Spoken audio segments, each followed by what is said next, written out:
You're forced to crane your neck upwards as you try to take in the entirety of the blonde Viking towering over you. He stares down at you, cutting a truly intimidating figure. He says nothing for several minutes. You begin to wonder if perhaps your cross-trainer is broken.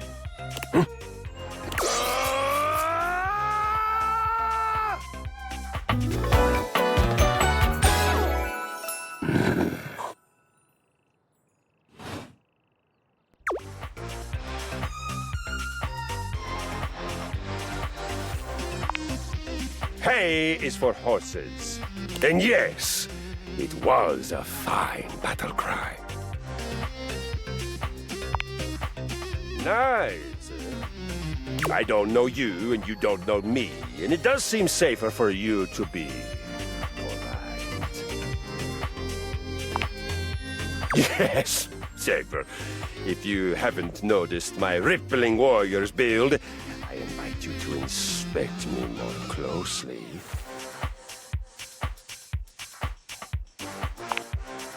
You take a good look at Kristoff's rippling warrior's build. Him big. Not that close. You assume intimacy where none is offered. I feel it. The surge of violence within me. Come to me at this place with your weapon. Next we meet, and glory shall be mine!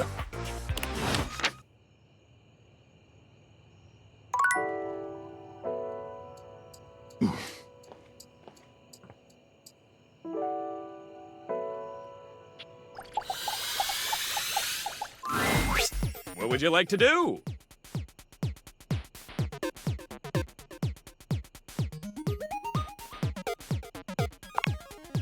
I always love saying hello. Hello! I love saying that.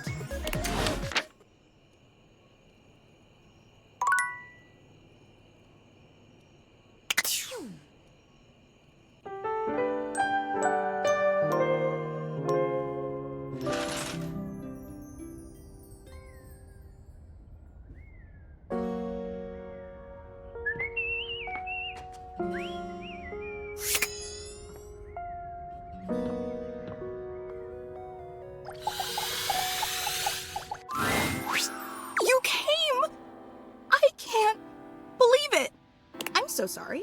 Look at me immediately getting all emotional, blubbering, and falling apart like some sort of lovesick idiot.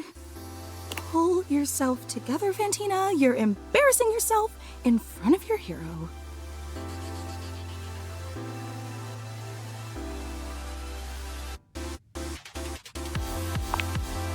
Gosh, you are always so understanding. It makes me want to cry. I'm sorry. I really don't mean to be so emotional. I know it's too much. It's just that after our last interaction, I really thought I'd blown things with you for good, that we'd never have a chance to see each other again. And that's not how I wanted things to end between us. I'm so glad you feel the same way. I'd just fall to pieces if you didn't want to hang out anymore. Because sure, I'd get to see you dozens of times a day on social media, and when you go out to get coffee at that little bistro down the block, and when you're asleep between the hours of midnight and 9 a.m. But none of that's really the same, you know? Sure, I'd be seeing you, but how can we really be seeing each other if I'm wearing a disguise or hiding in some bushes?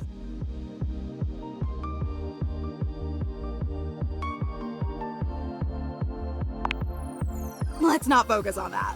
What's important is that you're here now. You did come back because you're such an incredible person. I can't believe I ever doubted you. And always being so modest. I just wanted to say from the bottom of my heart, thank you for being willing to give me one more chance, even if I don't really deserve it. I recognize that I've been overly emotional, probably too sensitive, and let's face it, more than a little clingy.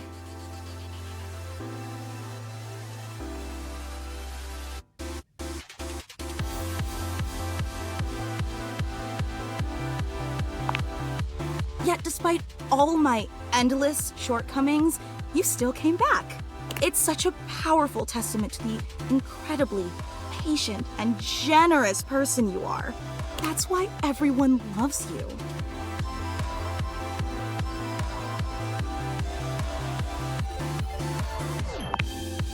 Of course they do. Everyone does. And listen, I've been giving this a lot of thought, but after today's surprise unveiling, I plan on stepping down as Supreme Executive Presidential Leader of your fan club.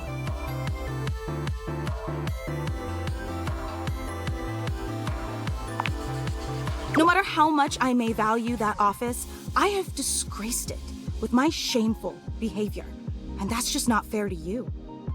You deserve someone in the position of Supreme Executive Presidential Leader who will always put your needs and desires above their own. That's the job.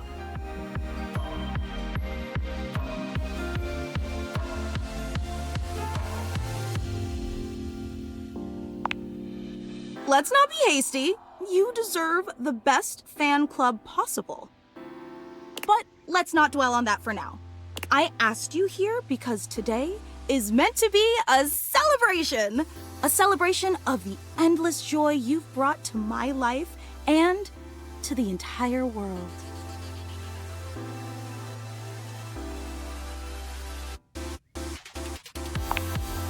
So, without any further ado, may I present to you the hallowed sanctuary of eternal reverence. Fantina steps to the side, revealing a small table you'd failed to notice prior. Candles illuminate an extensive collection of what appears to be your garbage, hair, and nail clippings. Do you like it? It's a shrine I built in dedication to you.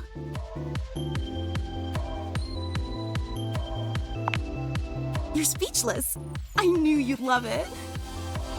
And here Gary thought it would be an extremely inappropriate gesture and weird you out, that instead of coming off as an affectionate tribute, it crossed the line from fan into stalker territory. But I knew he was wrong, and I told him as much. Frankly, Gary was always wrong about a lot of things. He just doesn't know you like I do. Can I tell you about it?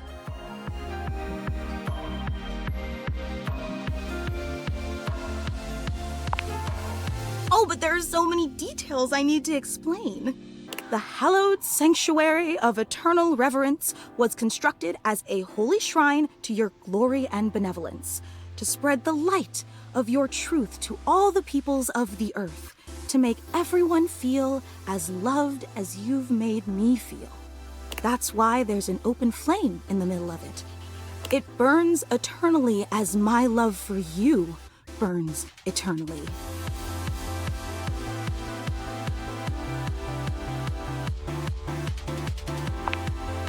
Only if a jilted crush wanted to harm you.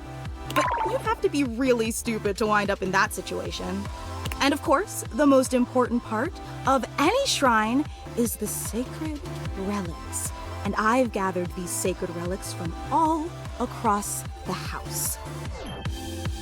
There's the floss you threw away last Friday and some very cute toenails.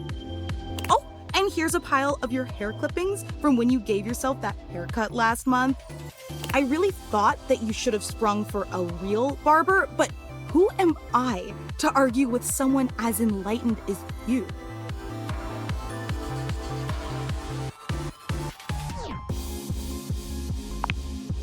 Oh, I see. So you don't like this either. Is that it?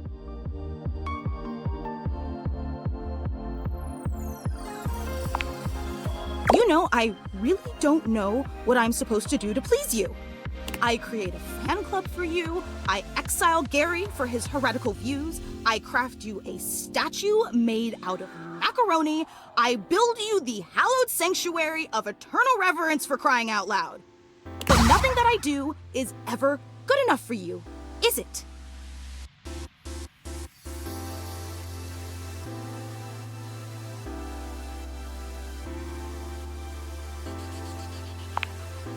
Look, I'm not gonna drag this out. I've got more self-respect than that. So I'm just gonna ask you here and now.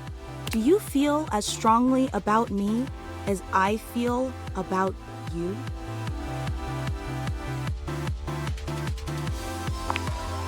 Well, that honestly makes a lot of sense.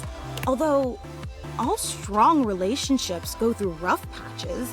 Ultimately, isn't that what makes them strong? And frankly, because of this little kerfuffle, I know we'll grow even closer than we ever would have otherwise. In that way, this has all been a blessing in disguise, hasn't it? Oh, how wonderful. And in celebration, I'm going to reinstate myself as Supreme Executive Presidential Leader of your fan club. After all, someone has to start putting together next week's meetup.